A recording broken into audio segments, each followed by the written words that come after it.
ሰላም ጤና ይስጥልን እጅጉን የተወደዳችሁና የተከበራችሁ የአዲስ ስፖርት ቤተሰቦቻችን እንደምን አላችሁልን? ከእናንተው ከሆነው ከአዲስ ስፖርት የዩቲዩብ ቻናላችን አዳዲስ ስፖርታዊ ጉዳዮችን ልናካፍላችሁ መጥተናል።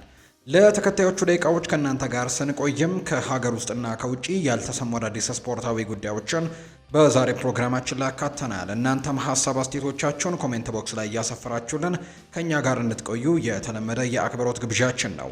በዛሬ ፕሮግራማችን የተለያዩ ርዕሰ ጉዳዮችን ወደ እናንተ እናደርሳለን። ከነዚህ መካከል ትልልቆቹን የአውሮፓ ክለቦች የተመለከቱ እጅግ በርከት ያሉ ስፖርታዊ ጉዳዮች ይነሳሉ። በተለይ ከዝውውር ጉዳዮች ጋር በተያያዘ አሁን ላይ በስፋት እየወጡ የሚገኙ መረጃዎች አሉ። እነሱን ወደ እናንተ እናደርሳለን። ከዛ በተጨማሪ ደግሞ በሳዑዲ ፕሮ ሊግ ዛሬ የሚጠበቁ ጨዋታዎች ይደረጋሉ። ትናንትና እንግዲህ አንድ ያልተሰበ ክስተት ተፈጥሯል። አልናስር ከዚህ በፊት የሆነ ጊዜ ላይ ቅሬታ አቅርበው ነበር ከአንድ ጨዋታ ጋር በተያዘና ያ ጨዋታ ቅሬታቸው ተቀባይነትን አግኝቶ 3 ነጥብ ተጨምሮላቸዋል አልናስሮችና አሁንም ወደ ኤዥያን ቻምፒየንስ ሊግ ኤሊት ለመወዳደርም የሚያደርጉትን ፉክክር እንዲቀጥል አድርጎታል። ዛሬም በሳዑዲ ፕሮ ሊግ የሚደረጉ ጨዋታዎች አሉ። እነሱን የጨዋታ ጥቅሞች ደግሞ ወደ እናንተ እናደርሳለን። የዝውውር ጉዳዮችን ግን በስፋት እናነሳለን። እስከ ፕሮግራማችን ፍጻሜ ድረስ አብራችሁኝ እንድትቆዩ በአክብሮት ጋብዛለሁ። ፉአድ ባህሩ የዛሬውን ፕሮግራም እየመራው ከእናንተ ጋር ቆይታን የማደርግ ይሆናል። ቪዲዮአችንን ላይክ፣ ቻናላችንን ደግሞ ሰብስክራይብ እያደረጋችሁ ከኛ ጋር ቆይታን እንድታደርጉ ነው በአክብሮት የምጋብዘው። ፉአድ ባህሩ ፕሮግራሙን እመራለሁ። ከመሸጋገሪያ በኋላ ተመልሰን እንመጣለን። አብራችሁኝ ቆዩ።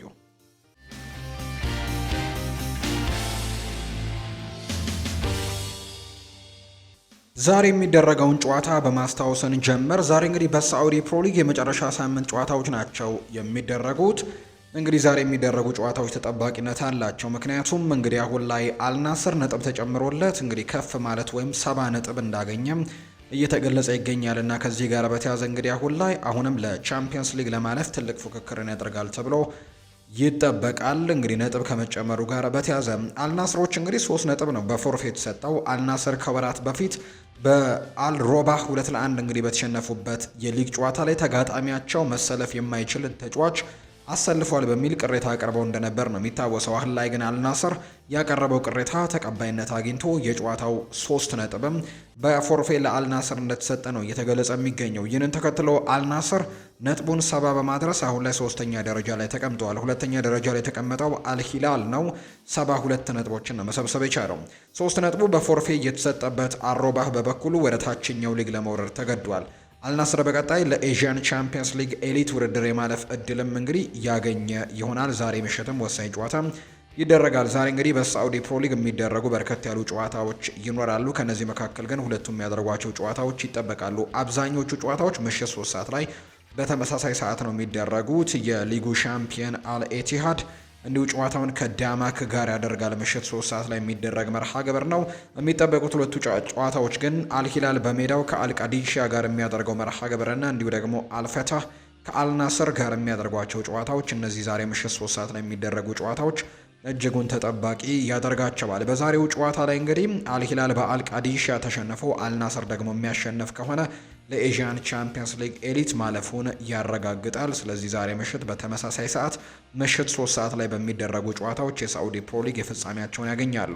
አልኢቲሃድ እንግዲህ ነጥቡ 80 ላይ የተቀመጠ ቡድን ነው። ሻምፒየን መሆኑንም ቀድሞ ያረጋገጠ ቡድን ነው።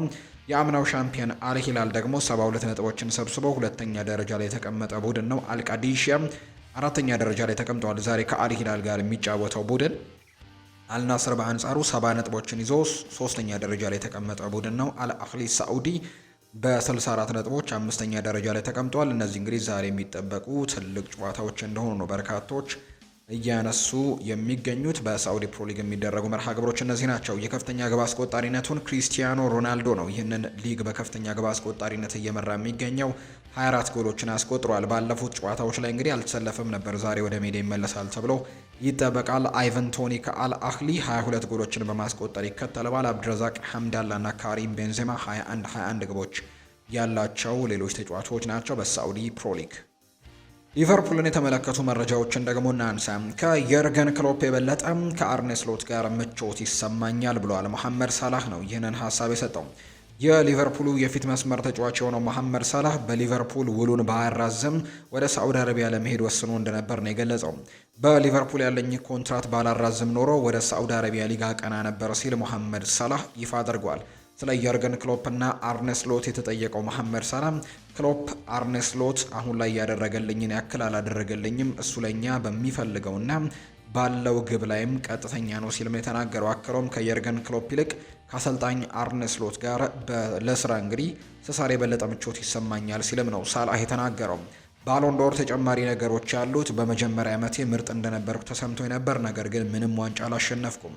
በዚህ ዓመት እንደማሸንፍ አይሰማኝም፣ ነገር ግን ጥሩ እድል ግን ያለኝ ይመስለኛል ሲል መሐመድ ሳላህ ከባሎንዶር ጋር አያይዞ ሀሳቡን ሰጥቷል። በተለይ እንግዲህ የባሎንዶር ሽልማቶች በተለይ የአውሮፓ ቻምፒየንስ ሊግን በትልቁ እንግዲህ ትኩረት እንደሚያደርጉ ወይም ደግሞ እዛ ላይ ማሸነፍ ትልቅ እንግዲህ እድል እንደሚሰጣቸው ይታወቃል እና በዚህ የውድድር ዓመት ሌሎች ከሱ የተሻሉ እድል ያላቸው ተጫዋቾች እንዳሉ እየተገለጸ ይገኛል። እነ ኦዝማን ዴምቤሌ፣ እነ ላሚን ያማል፣ እነ ራፊኒሃ ጭምር በባሎንዶሩ ዝርዝር ላይ እንግዲህ አሁን ላይ ሳላህ ከተሰጠው እንግዲህ ደረጃ ይልቅ እነዚህ ተጫዋቾች የማሸነፍ እድል አላቸው ተብሎ በርካቶች እየገመቱ ይገኛሉ። ሳላህ ግን የተሻለ እድል አለኝ የሚል አይነት ሀሳብን ሰጥቷል። የማሸነፍ ግን አይመስለኝም ሲልም ጭምር ነው ሳላህ እንዲሁ የተናገረው። ሚሎስ ኪርኬስ ከሊቨርፑል ጋር የግል ስምምነት ላይ ደርሷል የሚሉ መረጃዎችም እንዲሁ እየወጡ ይገኛሉ። ጥቂት ዝርዝር ጉዳዮች ብቻ ናቸው አሁን ላይ እንደሚቀሩ እየተገለጸ የሚገኘው። ሊቨርፑል እንግዲህ ከቦርንመስ እንግዲህ በቀጥታ እየተነጋገረ እንደሆነ ነው ዘገባዎቹ እያሰፈሩ የሚገኙት። ሁሉም ነገር እንግዲህ ይፋ ይደረጋል ተብሎም ይጠበቃል። ፋብሪዚዮ ሮማኖ ሲናገር እንደሆነ እንግዲህ ሊቨርፑሎች ይህንን ተጫዋች ለማስፈረም በትልቁ እያለሙ ይገኛሉ። በተለይ ኮስታስ ሲሚካስን በዚህ ውድድር ዓመት ይለቁታል ተብሎ ይጠበቃል በክረምት የተጫዋቾች የዝውውር መስኮት። ከዛ በተጨማሪ ደግሞ እንዲሁ አንድሪው ሮበርትሰን ደግሞ የሚጠበቀውን አይነት ፐርፎርማንስ በዚህ ቡድን ውስጥ እያደረገ ስላልሆነ አሁን ላይ ምናልባት ይህንን ተጫዋች ለማስፈረም በትልቁ የሚንቀሳቀሱበት ጊዜ እንደሆነ ነው እየተገለጸ የሚገኘው። ትናንትና እንግዲህ ዋንጫውን ካሸነፉ በኋላ ወይም ዋንጫውን ከፍ ካደረጉ በኋላ የሚለያዩ ተጫዋቾች እንዳሉ ይታወቃል። ለምሳሌ ትሬንት አሌክዛንደር አርኖልድ በቀጣይ የውድድር ዓመት በሊቨርፑል ቤት አንመለከተውም፣ በሪያል ማድሪድ ማሊያ እንደምንመለከተው የተገለጸ ጉዳይ ነው። ሌላኛው ሃርቪ ኤሊዮት ይሆናል ተብሎ በርካቶች ሀሳቦቻቸውን እየሰጡ ነው። በእርግጥ በቃላት ልገልጸው አልችልም፣ የማይታመን ነው። ስቴዲየሙን፣ አከባበሩን፣ ደስታውን ከስቴዲየም ውጭም ስታየው ይለያል።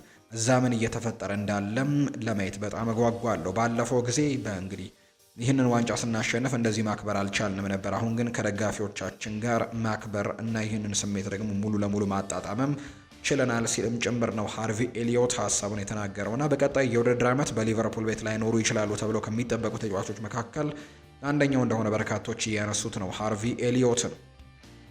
ሊቨርፑሎች ለፍሎሪያን ቨርትስ ያቀረበው የመጀመሪያ ይፋዊ ጥያቄ ከ100 ሚሊዮን ዩሮ በላይና የቦነስ ማፍረሻ ዋጋም ያለው ወደ ባየር ሌቨርኩዘን ተልኳል የሚል መረጃ እየወጣ ነው። የሁለቱ ክለቦች ድርድርም እንደቀጠለ ሲሆን ዝውውሩንም በቅርቡ ለማጠናቀቅ በማለም ይንቀሳቀሳሉ ተብሎ ይታሰባል። ፍሎሪያን ቨርትስ ባየር ሌቨርኩዘን ሊቨርፑልን ብቻ እንደሚፈልግም ነግሯቸዋል እየተባለ ይገኛል። ስለዚህ ወደ ሊቨርፑል የማምራቱ ዕድል አሁን ላይ ትልቅ ነው ብሏል ፋብሪዚዮ ሮማኖ።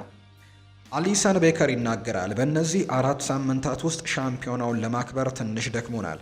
እናም አሁን ላይ በአውቶቡስ ሰልፍ ላይም መሳተፍ አለብን ሲልም ጭምር ነው የተናገረው። ሻምፒዮን መሆናቸውን ካረጋገጡ በኋላ እንግዲህ ሽንፈትና አቻ ውጤቶች ናቸው የገጠማቸው፣ ማሸነፍ ያልቻሉበትን አጋጣሚ ተመልክተናል። ኒውካስል ዩናይትድ በቀጣይ የውድድር ዓመት የአውሮፓ ቻምፒየንስ ሊግ ውስጥ መሳተፋቸውን ካረጋገጡ በኋላ በሊቨርፑልና በአርሰናል በጥብቅ ሲፈለግ የነበረው አጥቂው ስዊድናዊው አሌክዛንደር ኢሳክ በክለቡ ለመቆየት ውሳኔ እንዳሳለፈ ዳቪድ ኦርነስቲን መረጃውን አጋርቷል። ስለዚህ አሌክዛንደር ኢሳክን የማግኘት እድል የላቸውም ሊቨርፑሎች። የርገን ክሎፕ በትላንትናው የአንፊልድ ድግስ ላይ ከአሌክዛንደር አርኖልድ ጋር በተያያዘ አንዳንድ ሀሳቦችን ሰጥተዋል። ስለ አንድ ሰው እንዴት ማሰብ እንዳለብኝ ልነግራችሁ አልፈልግም፣ ነገር ግን ስህተት ነው ብዬ ያሰብኩትን ልነግራችሁ እችላለሁ። መናደድ ወይም ተስፋ መቁረጥ እንደሌለባችሁ መናገር አልፈልግም፣ ነገር ግን ትሬንት አሌክዛንደር አርኖልድ ለቡድኑ የሰጠውን አትርሱት። ጨዋታውን ስትመለከት ትሬንት ተቀይሮ ሲወጣም በስቴዲየሙ ብዙ ተቃውሞ ድምጾችን ሰማው። እናም ወዲያውኑ ቴሌቪዥኑን አጠፋሁት። በዛ ጊዜ የበለጠ ተስፋ መቁረጥ እችል ነበር፣ አላስቻለኝም። ትሬንት አሌክዛንደር አርኖልድ እስከ ሊቨርፑል ታሪክ ጋር የተዋሃደ ሲሆን የቡድኑ ማሊያ ከቆዳውና ከሌላው ነገር ጋርም የተያዘ ነው። የሁኔታውን ስመለከትም ይኸው ልጅ ሆፈኒየም ላይ ጎል ባያስቆጥር ኖሮ ወደ ቻምፒየንስ ሊግ አንገባም ነበር የሚል ስሜት ተሰማኝ። ሌላውን ተውትና ባርሴሎና ላይ 4ኛውን ጎል ሲያስቆጥርም ፈጣንና ብልህ የማዕዘን ምት ያሻማው የምታስታውሱት ነው የሚል አይነት ሀሳብን ሰጥቷል። ይህንን ሀሳብ የሰጠው አሰልጣኝ የርገን ክሎፕ ናቸው። ማንቸስተር ዩናይትድን ደግሞ የተመለከቱ መረጃዎችን እናንሳ። ማንቸስተር ዩናይትድ ሊያም ዴላፕን ከኢፕስዊች ታውን ለማስፈረም በጣም ቅርብ እንደሆኑ የሚያሳዩ መረጃዎች አሁን ላይ በስፋት እየወጡ ይገኛሉ። ዩናይትድ እንግዲህ ለተጫዋቹ ዝውውር 30 ሚሊዮን ፓውንድ እንደሚያወጣም ነው አሁን ላይ ይጠበቃል ብለው መረጃውን እያጋራ የሚገኘው ኒኮላ ሺር ነው ይህንን መረጃውን ያጋራው። ማንቸስተር ዩናይትድ ለተጫዋቹ እስከ 2030 ሊያቆይ ወይም ተጨማሪ የአንድ ዓመት ውል ባለው አማራጭም የሚችል ኮንትራት እንዳቀረቡለት ጭምር ነው ኒኮላ ሼር መረጃውን ያጋራው። በማቲያስ ኩኛ ዝውውር ዙሪያ ሁሉም መደበኛ የወረቀት ስራዎችን ጨምሮ ዝርዝር ጉዳዮችን በዚህ ሳምንት ይጠናቀቃሉ ተብሏል። በተጫዋቹ በኩል የ5 ዓመታትና ተጨማሪ 1 ዓመት የማራዘም አማራጭ ያለው ውልም በይፋ ተቀባይነት አግኝተዋል። ማንቸስተር ዩናይትድ እና ወልቭስ በ62.5 ሚሊዮን ፓውንድ አከፋፈል ዝርዝር ጉዳዮችም በዚህ ሳምንት የሚጨርሱ ይሆናል ብሎናል ፋብሪዚዮ ሮማኖ በዘገባው። የናፖሊ ፕሬዝዳንት ከማንቸስተር ዩናይትድ ሰዎች ጋር ሊነጋገሩ ነው። የኔፕልሱ ክለብ ስፖርቲንግ ዳይሬክተር ጂዮቫኒ ማና በቀጣዮቹ ቀናት ውስጥም ከማንቸስተር ዩናይትድ ሰዎች ጋር ሊደራደር እንደሚችል ነው፣ ለድርድር እንደሚቀመጥም ነው የተገለጸው። የሴሪኤው ክለብ የአርጀንቲናዊውን የ20 ዓመት የመስመር አጥቂ አሌሃንድሮ ጋርናቾን የግሉ እንግዲህ ለማድረግ ከወዲሁ ጥረቶችን ጀምሯል የሚል መረጃ እየወጣ ነው። ሆኖም ግን አሁን ላይ ማንቸስተር ዩናይትዶች አሁንም ቢሆን ከተጫዋቹ ዝውውር 60 ሚሊዮን ፓውንድ መፈለጉ ዝውውሩን ሊያያይዘው ወይም ሊያዘገየው እንደሚችል ነው የሚታመነው። ተጫዋቹ በግሉ ለዝውውሩ ፈቃደኛ መሆኑና አለመሆኑ አሁንም ድረስ በውል ሊታወቅ እንዳልቻለ ነው እየተጠቆመ የሚገኘው። የመረጃው ባለቤት ደግሞ ፒት ሃል ነው ይህንን መረጃ ያጋራው። የማንቸስተር ዩናይትድ የበላይ ውሳኔ ሰጪዎች በማንቸስተር ዩናይትድ አይነኬ ተጫዋች እንደሌለና ተስማሚ ዋጋ ከቀረበ ሁሉም ተጫዋቾች ለሽያጭ እንደሚቀርቡ ነው ሳሙኤል ሎሃረስት መረጃውን ያጋራው። ከአርሰናል ጋር የተያዙ አንዳንድ ጉዳዮችን እናንሳም። እንግዲህ ከአርሰናል ጋር በተያዘ ከዝውውር ጉዳዮች ጋርም እንዲሁ ደግሞ ከፕሪሚየር ሊጉ ጋር በተያዘ አንዳንድ መረጃዎች እየወጡ ይገኛሉ። ዳቪድ ሲማን አንድ ሀሳብን ሰጥቷል። በተለይ ዳቪድ ራይ አትላንትና አንድ ሽልማትን አሸንፈዋል። የሊጉ እንግዲህ በዘንድሮ ብዙ ክሊንሺቶችን በማስመዝገብ የውድድር ዓመቱ እንግዲህ ምርጡ ግብ ጠባቂ በሚል እንግዲህ ሽልማቱን ተጋርቶ ትላንትና ማሸንፏል እና አምናም ይህንን ሽልማት ማሸነፉ የሚታወስ ነው። ሲማን ሲናገር ዳቪድ ራያ የሊጉ ምርጡ በረኛ መሆኑን እንደገና አስመስክሯል፣ ሽልማቱም ይገባዋል ሲል የተናገረው። በውድድር ዓመቱ በፕሪሚየር ሊጉ ከፍተኛ የመሬት ላይ ኳስ ፍልሚያዎችን የማሸነፍ ስኬትን ያስመዘገቡ ተጫዋቾች ደግሞ ይፋ ተደርገዋል። የአርሰናሉ ተጫዋች ማይልስ ሉዊስ ስኬሊ እንግዲህ ሁለተኛ ደረጃ ላይ ተቀምጧል። የሚበለጠው በኤዝሪ ኮንሳ ብቻ ነው። ሁለተኛ ደረጃ ላይ ተቀምጧል ታዳጊው ማይልስ ሉዊስ ስኬሊ። በአንጻሩ ዊሊያም ሳሊባ ደግሞ እንዲሁ በዚሁ ከ1 እስከ 10 ውስጥ ባሉ ደረጃዎች ውስጥ የተቀመጠ ተጫዋች እንዳደረገው ነው የተመለከትነው። 8ኛ ደረጃ ላይ ተቀምጧል ዊሊያም ሳሊባ። ከአርሰናል እንግዲህ እነዚህ ተካተዋል። ሪዮ ፈርዲናንድም የ2024-25 የውድድር ዓመት የእንግሊዝ ፕሪምየር ሊግ የዓመቱ ምርጥ ተጫዋቾችን ሲመርጥ ከአርሰናል ዴክላን ራይስን መርጦታል። እንዲሁ እንግዲህ ከየክለቦቻቸው ነው እንግዲህ የመረጠው። የአርሰናል የዓመቱ ምርጥ ተጫዋች ግን ለሪዮ ፈርዲናንድ ዴክላን ራይስ እንደሆነ ነው ይፋም ያደረገው። ከዝውውር ጉዳይ ጋር በተያያዘ እንግዲህ አሰልጣኝ ሚኬል አርቴታ በቀጣዩ የውድድር ዓመት አጥቂዎችን ለማምጣት ሙከራዎችን እንደሚያደርጉ ከአጥቂ በተጨማሪ ደግሞ ሌሎች ቦታዎችንም እንዲሁ ለማጠናከር በትልቁ ፍላጎት እንዳላቸው ጭምር ሲገለጽ እንደነበር እናስታውሳለን። በተለይ ስፖርቲንግ ዳይሬክተሩ አንድሪያ ቤርታ ከመጣ በኋላ በንቃት ተሳትፎችን እያደረጉ ይገኛሉ። ገና የዝውውር መስኮቱ ሳይከፈት እንኳን ማርቲን ዙቢሜንዲን ለማስፈረም ተስማምተዋልና እንዲሁ በቀላሉ የተደረገ ስምምነት ነው ብሎ ማንሳት ይቻላል። ገና ዝውውሩ እንኳን አልተከፈተም፣ ነገር ግን ሳይንዛዛ ይህንን ዝውውር ለማጠናቀቅ ሞክረዋል። ሌሎች ዝውውሮች ላይ በጣም በትልቁ ትኩረት እያደረጉ እንደሚገኙ የሚያሳዩ መረጃዎች እየወጡ ይገኛሉ። በአጥቂ መስመር ላይ በተለይ ትልቅ ፈራሚን ያመጣሉ ተብሎ ይጠበቃል። አሁን ላይ ጥያቄው ቪክተር ዮከርሽ፣ ቤንጃሚን ሸስኮ የትኛውን ያመጣሉ የሚለው ጉዳይ ነው። እንግዲህ ዛሬ የሰማነው መረጃ ማንቸስተር ዩናይትድ ሙሉ ለሙሉ ከቪክተር ዮከርሽ ዝውውር እንደወጣ እየተገለጸ ይገኛል እና አርሰናል ይህንን ተጫዋች ለማግኘት በትልቁ እድሉ እንዳለው ይታመናል። ነገር ግን ቤንጃሚን ሸስኮም ከእድሜው እንግዲህ አነስ ከማለቱ አንጻር እንዲሁ ደግሞ ጥሩ አጥቂ እንደሆነ በርካቶች እየገለጹ ከመሆኑ ጋር በተያያዘ ቤንጃሚን ሸስኮንም ሊመርጡ የሚችሉበት እድል ይኖራል ተብሎ ነው የሚታሰበው። በአጥቂ መስመር ላይ ብቻ ሳይሆን ግን በክንፍ መስመር ላይም እንዲሁ ተጫዋቾችን ለማስፈረም ሙከራዎችን ያደርጋሉ ተብሎ ይጠበቃል። የተለያዩ ተጫዋቾች ከአርሰናል ጋር ስማቸው እየተነሳ ነው። እነ ሮድሪጎ፣ ከዛ በተጨማሪ ኒኮ ዊሊያምስ በዚህ ዝርዝር ውስጥ ያለ ሌላኛው ተጫዋች ነው። መሐመድ ቅዱስንም ከዌስትሃም ዩናይትድ ይፈልጉታል የሚሉ መረጃዎች እየወጡ ይገኛሉ። ከዝውውር ጋር የሚነሱ ጉዳዮች እንግዲህ ተደጋጋሚ ጉዳዮች ናቸው የሚሆኑት እና አዳዲስ ጉዳዮች ሲኖሩ ወደ እናንተ ማድረሳችንን የምንቀጥል ነው የሚሆነው። ሪያል ማድሪድን ደግሞ እንመልከት።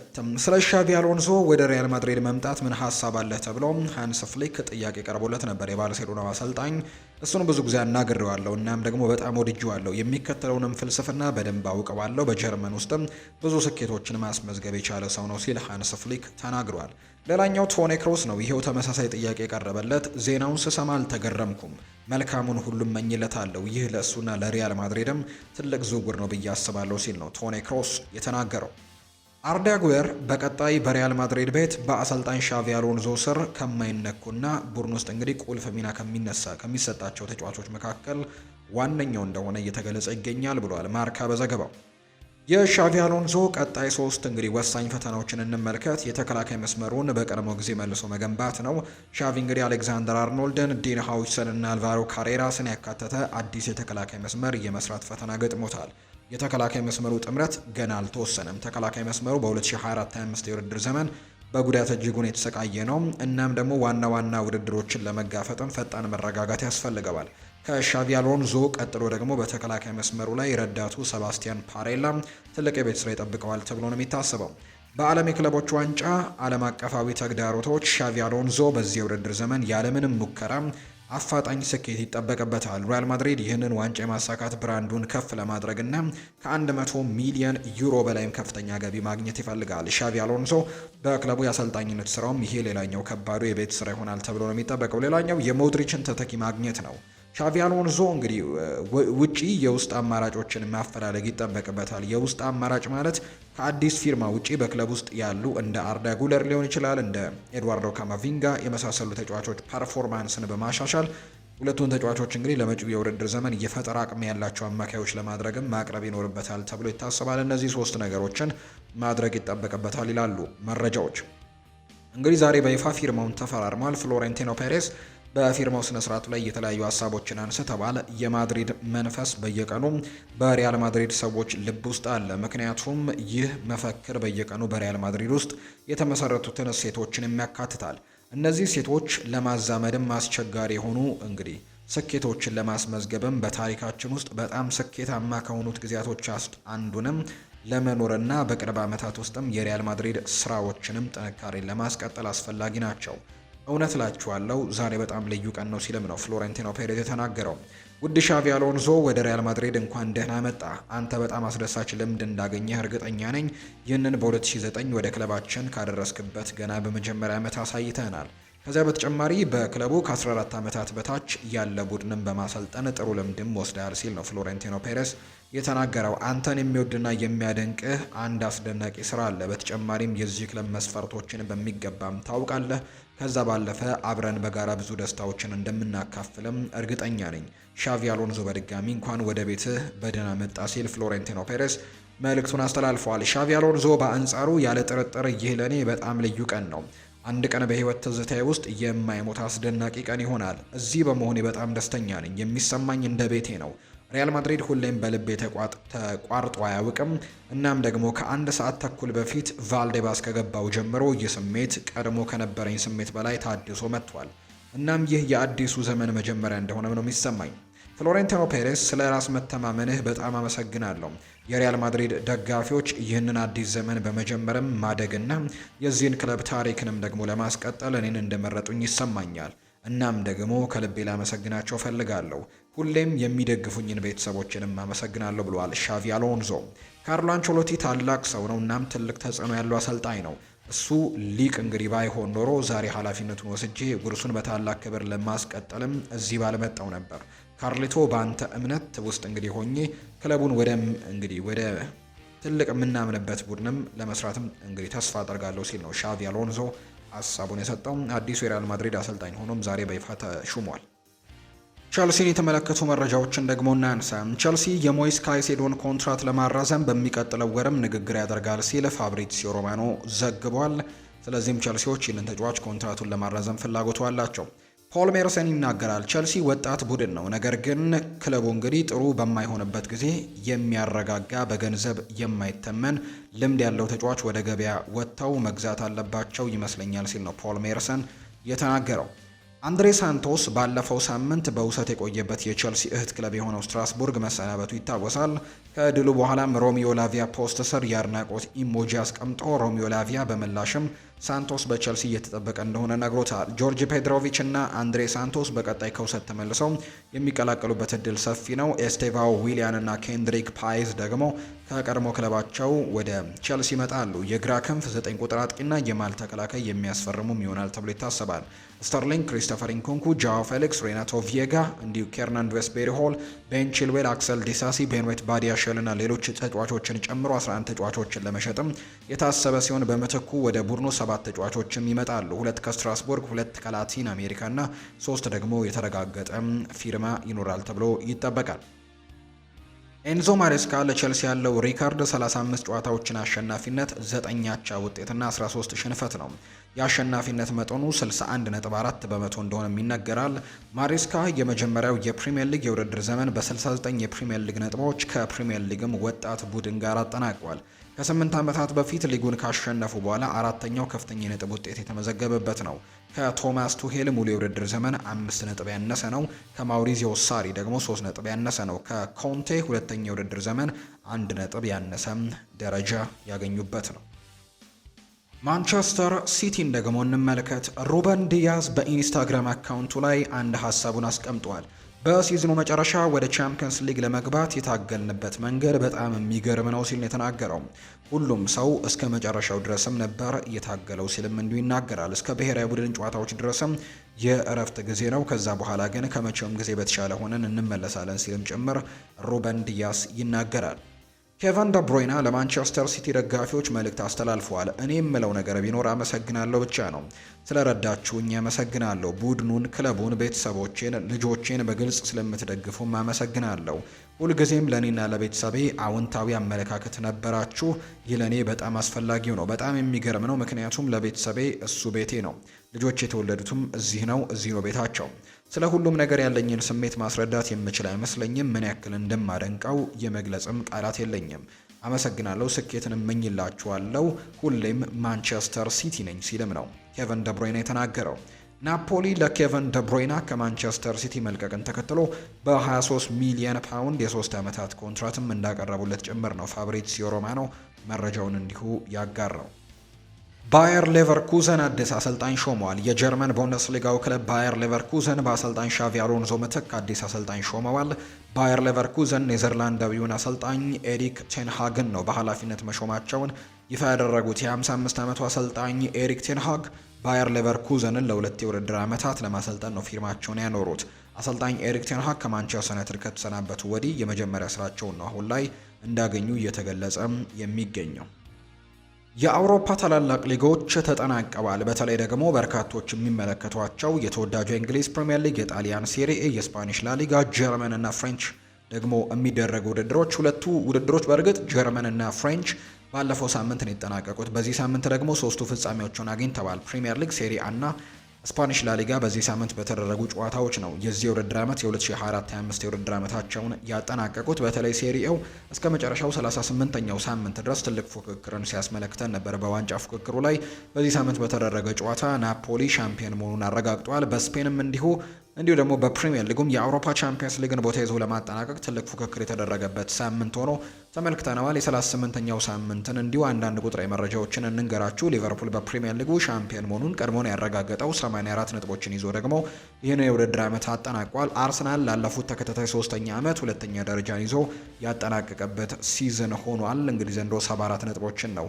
መያዝ የቻለው። ባለፉት እንግዲህ 3 ዓመታት እንዳልኳችሁ አምናም እንዲሁ 2ኛ ደረጃ ካቻምናም እንዲሁ 2ኛ ደረጃን ይዘው ማጠናቀቃቸው የሚታወስ ነው። ነገር ግን የነጥቦቹን ስንመለከት አርሰናል እንግዲህ ዘንድሮ ያስመዘገበው ውጤት እንግዲህ ጥሩ የሚባል ወይም ደግሞ ካለፉት 2 ዓመታት ዝቅ ያለውን የነጥብ ደረጃ ነው የያዙት። ለምሳሌ እንኳን እንግዲህ ካቻምና 2022/23 የውድድር ዓመት ላይ 84 ነጥቦችን ነበር ይዘው ያጠናቀቁት። ዘንድሮ ሊቨርፑል ሻምፒዮን የሆነበትን ነጥብ ማለት ነው።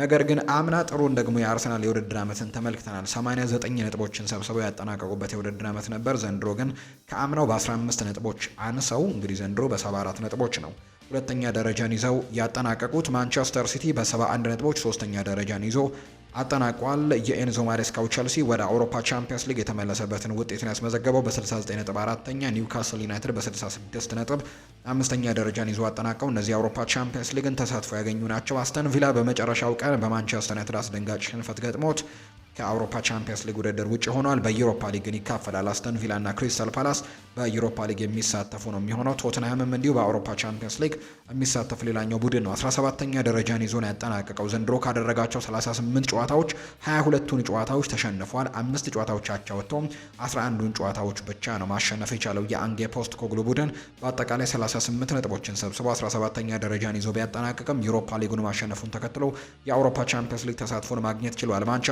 ዩናይትድ የመጨረሻውን ጨዋታ አስተን ቪላን 2-0 በሆነ ውጤት ማሸነፍ ቢችልም ነጥቡን 42 በማድረስ 15ኛ ደረጃ ነው ይዞ ማጠናቀቅ የቻለው። የፕሪሚየር ሊጉ እንግዲህ እነዚህ ናቸው ይዘው ያጠናቀቁት። ከፍተኛ ግብ አስቆጣሪነቱን መሐመድ ሳላህ በ29 ግቦች በአንደኝነት አጠናቋል። አሌክዛንደር ኢሳክ 23 ግቦችን ይዞ ሁለተኛ ደረጃን ይዞ አጠናቋል። ኤርሊንግ ሃላንድ 22፣ ብራያን ኤምቤሞ እና ክሪስ ውድ ደግሞ 20 ግቦችን በማስቆጠር ቀጣዮቹን ደረጃዎች ይዘው ያጠናቀቁ ናቸው። መሐመድ ሳላ 18 አሲስቶችን በማድረግ ዘንድሮ በአሲስቱም በአንደኝነት ነው ያጠናቀቀው። ጃኮብ መርፊ 12 አሲስቶችን አድርጓል። አንቶኒ ኤላንጋ ከኖቲንግሃም ፎረስት 11 አሲስቶችን አድርጓል። አንቶኒ ሮቢንሰን እንዲሁ ሞርጋን ሮጀርስ፣ ሚኬል ዳምስጋርድ፣ ብሩኖ ፈርናንዴዝ እና ቡካዮ ሳካ እነዚህ ደግሞ 10 አሲስቶችን ዘንድሮ በፕሪሚየር ሊጉ ያስመለከቱን ተጫዋቾች ናቸው። የጣሊያን ሴሪኤም በዚህ ውድድር ዓመት እንግዲህ በናፖሊ አሸናፊነት ተጠናቋል። ካቻምናም እንዲሁ ናፖሊ አሸናፊ ነበር። የአምናው አሸናፊ ኢንተር ሚላን ደግሞ እንግዲህ ትንቅንቆችን ቢያደርግም እስከ መጨረሻው ሳምንት ሁለተኛ ደረጃን ይዞ ነው ያጠናቀቀው። 82 ነጥቡን ይዞ ነው እንግዲህ የኔፕልሱ ቡድን ናፖሊ በአንደኝነት ያጠናቀቀው። በአንጻሩ ኢንተር ሚላን በ81 ነጥቦች በአንድ ነጥብ ዝቅ ብሎ ሁለተኛ ደረጃን ይዞ አጠናቋል። አታላንታ ደግሞ በመጨረሻው ሳምንት ተሸንፏል። ነገር ግን ነጥቡ 74 ስለሆነ ሶስተኛ ደረጃን ይዞ አጠናቋል። ዩቬንቱስ በ70 ነጥብ አራተኛ ይዟል። ከነዚህ ከ1 እስከ 4 የወጡት የአውሮፓ ቻምፒየንስ ሊግ የቀጣይ የውድድር ዓመትን ተሳትፎን አግኝተዋል። የክላውዲዮ ራኒሪ አስደናቂ ስራ ሮማን ወደ ዩሮፓ ሊግ ያመጣበትን ውጤትን ያስመዘገቡት። ፊዮረንቲና ደግሞ እንዲሁ 6ኛ ደረጃን ይዞ በማጠናቀቅ ኮንፈረንስ ሊግን ይዞ የሚካፈል ቡድን ነው። ዘንድሮ ኤሲ ሚላን በምንም አይነት እንግዲህ የአውሮፓ ውድድሮች ላይ አንመለከተውም። 8ኛ ደረጃን ይዞ ነው ያጠናቀቀው 63 ነጥቦችን በመሰብሰብ። ቦሎኛ በተለይ ባለፉት 5 ጨዋታዎች ላይ የጣላቸው ነጥቦች ከአውሮፓ ውድድሮች ውጭ ያደረገው እንጂ በጣም ጥሩ ግስጋሴን እየመጣ ነበር። የአውሮፓ ቻምፒየንስ ሊግ ቦታ ላይም ተቀምጦ ነበር። ነገር ግን ያለፉትን 5 ጨዋታዎች ማሸነፍ አልቻለም። 3ቱን ተሸንፏል፣ 2ቱን ደግሞ በአቻ ውጤት ያጠናቀቀውና ቦሎኛ አሽቆልቁሎ 9ኛ ደረጃን ይዞ እንዲያጠናቀቅ አድርጎታል። ኢምፖሊ፣ ቬኔዚያ እና ሞንዛ ከጣሊያን ሴሪኤ መውረዳቸውን ያረጋገጡ ቡድኖች ናቸው። የከፍተኛ ግብ አስቆጣሪነቱን የአታላንታው ማቴዎ ሬቴጎ በ25 ግቦች በአንደኝነት አጠናቆታል። ሞይስኪን ከፊዮረንቲና በ19 ግቦች ሁለተኛ ሆኖ ሲያጠናቀቅ፣ አዶሜለ ሉክመን ከአታላንታና ሪካርዶ ኦርሴሊኖ ከቦሎኛ እነዚህ 15 ግቦችን ያስቆጠሩ ናቸው። ማርከስ ቱራም እና ሮሜሎ ሉካኩ ደግሞ 14 ግቦችን በማስቆጠር እንግዲህ ተከታዮቹን ደረጃዎች የያዙ ናቸው። የአሲስቱን ደረጃም ሮሜሎ ሉካኩ ነው በአንደኝነት ያጠናቀቀው በ10 አሲስት አንደኛ ደረጃን ይዞ አጠናቋል። ክሪስቲያን ፖሊሲክ ከኤሲ ሚላን እና ራኡል ቤላኖቫ ከአታላንታ 99 አሲስቶችን ያደርገዋል። አሮን ካርኮል ከዤኗ፣ ማቴዎ ሬቴጊው ከአታላንታ፣ ኒኮ ፓስ ከኮሞ፣ ኑኖ ታቫሬዝ ከላትሲዮ እና ራፋኤል ሊያኦ ከኤሲ ሚላን 8 አሲስቶችን ማድረግ የቻሉም ተጫዋቾች ናቸው። የስፓኒሽ ላሊጋም የዚህ ሳምንት እንግዲህ ጨዋታዎች ከተደረጉ በኋላ የዚህ ውድድር ዓመት ፍጻሜውን አግኝቷል። በ38ኛው ሳምንት በተደረጉ ጨዋታዎች ሪያል ማድሪድም ባርሴሎናም አትሌቲኮ ማድሪድም ድል ቀንቷቸዋል። ባርሴሎና በ88 ነጥቦች የዘንድሮን የስፓኒሽ ላሊጋ ሻምፒዮን መሆኑን አረጋግጧል። ሪያል ማድሪድ በ4 ነጥቦች አንሶ እንግዲህ በ84 ነጥብ ሁለተኛ ደረጃን ይዞ ያጠናቀቀ ቡድን ነው። አትሌቲኮ ማድሪድ በ76 ነጥቦች ሶስተኛ፣ አትሌቲክ ቤልባኦ በ70 ነጥብ አራተኛና ቪያሪያልም በተመሳሳይ 70 ነጥብ አምስተኛ ደረጃን ይዘው እነዚህ በአውሮፓ ቻምፒየንስ ሊግ ተሳታፊ መሆናቸውን ያረጋገጡ ናቸው። ሪያል ቤቲስ 6ኛ ደረጃን ይዘው ነው ያጠናቀቀው። እንዲሁ ደግሞ ሴልታ ቪጎ ደግሞ 7ኛ ደረጃን ይዞ አጠናቋል። እነዚህ ቡድኖች ደግሞ የዩሮፓ ሊግ ተሳታፊ መሆናቸውን አረጋግጠዋል። ራዮ ቫይካኖ 8ኛ ደረጃን ይዞ አጠናቀው የኮንፈረንስ ሊግ በቀጣይ የውድድር ዓመት ተካፋይ ሆኗል። ሊጋኔስ፣ ላስ ፓልማስ እና ቫያዶሊድ ደግሞ ወደ ታችኛው ሊግ መውረዳቸውን ያረጋገጡ ቡድኖች ናቸው። የከፍተኛ ግብ አስቆጣሪነቱን ኬሊያን ምባፔ በ31 ግቦች የዘንድሮውን የውድድር ዓመት በአንደኝነት አጠናቋል።